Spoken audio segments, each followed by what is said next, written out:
Mafia pangan di negeri ini bukan satu wajah, tapi kawanan serigala yang membagi-bagi mangsa. Mereka punya kerajaan masing-masing, beras, minyak goreng, gula, hingga daging.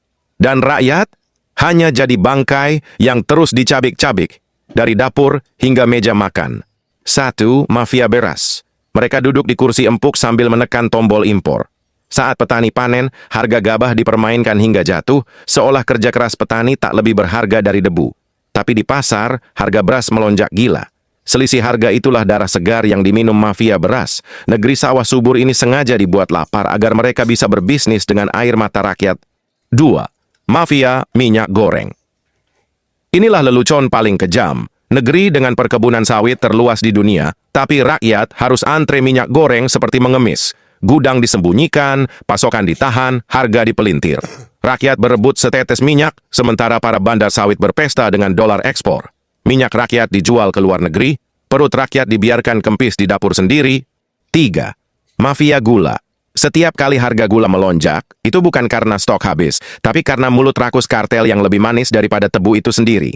Petani tebu dibunuh pelan-pelan dengan harga rendah, lalu impor digelontorkan untuk melayani segelintir pemain besar.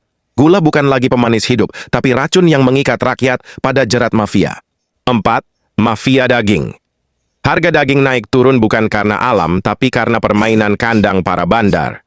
Mereka menentukan kapan sapi dipotong, kapan stok ditahan, dan kapan harga dinaikkan. Rakyat kecil makan daging cuma di hari raya, sementara meja makan mafia penuh dengan darah segar hasil permainan harga. Solusi membebaskan negeri dari mafia pangan: bedah total izin impor, buka nama importir, buka pejabat yang memberi kuota, buka jaringan politik yang melindungi mereka, bangun distribusi rakyat, koperasi petani, digitalisasi rantai pasok, potong tengkulak yang jadi parasit. Kedaulatan pangan bukan slogan, pupuk murah, bibit berkualitas, jaminan harga panen, dan subsidi tepat sasaran agar petani jadi tuan rumah, bukan budak di tanah sendiri. Hukum brutal untuk mafia pangan, tampilkan wajah mereka ke publik. Jangan lagi rakyat hanya mendengar kata pihak tertentu. Mereka harus diseret ke meja hijau, bukan duduk di meja makan mewah. Jika ini tidak dilakukan, bangsa ini akan terus jadi ladang jagal.